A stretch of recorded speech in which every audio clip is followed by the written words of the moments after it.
leader. Live from your local news leader, this is NBC 10 News Today.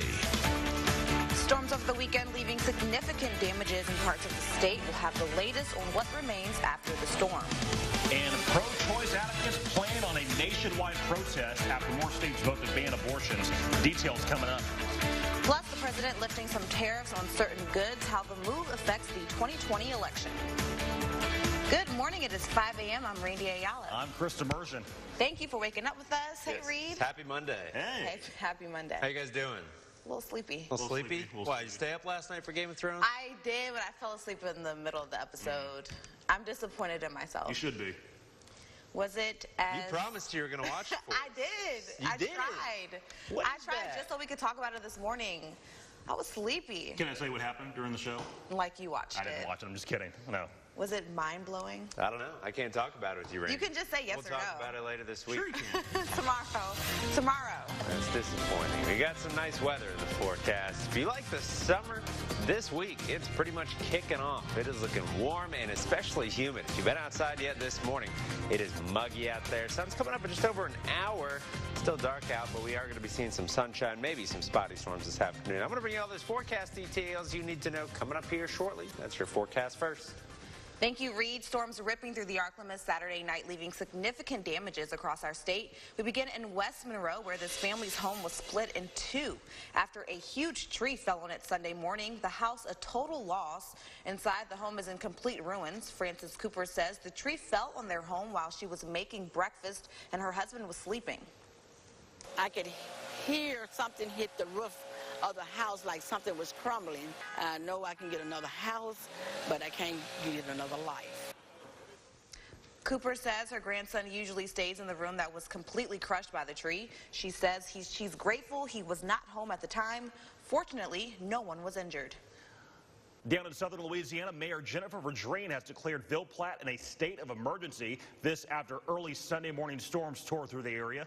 Ville Platte police report several damages to include downed trees, houses blown to the middle of the road, power outages, and bad travel conditions. Currently, no injuries have been reported, but everyone is being encouraged to stay at home.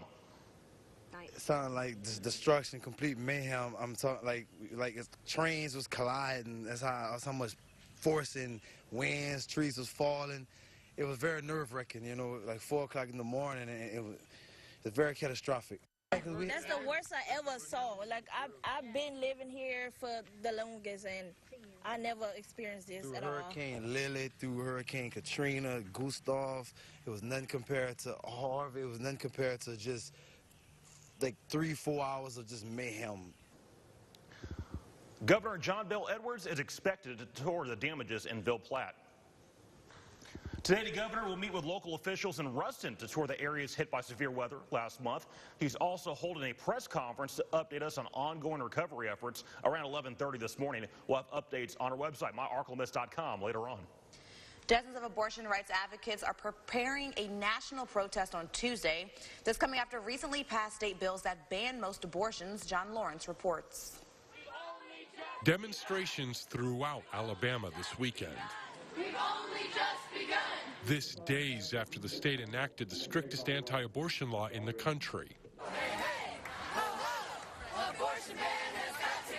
The Alabama law prohibits all abortions except when the woman's life is at risk or the presence of a lethal fetal anomaly. It does not include exceptions for incest and rape. More than a dozen states have either passed or considered measures to restrict abortion this year. Missouri Governor Mike Parson is set to sign an 8-week abortion bill into law. I believe in the pro-life side of the issue, and I'm going to sign the bill. Not all Republicans are on board with these laws. I'm pro-life, but there ought to be exceptions for rape and incest and where the life of the mother is at risk. President Trump said the same thing in a weekend tweet, saying his stance on the issue is similar to the one taken by former President Ronald Reagan. Polling from Perry Undum that says that 53% of Republicans do not want Roe v. Wade to be overturned.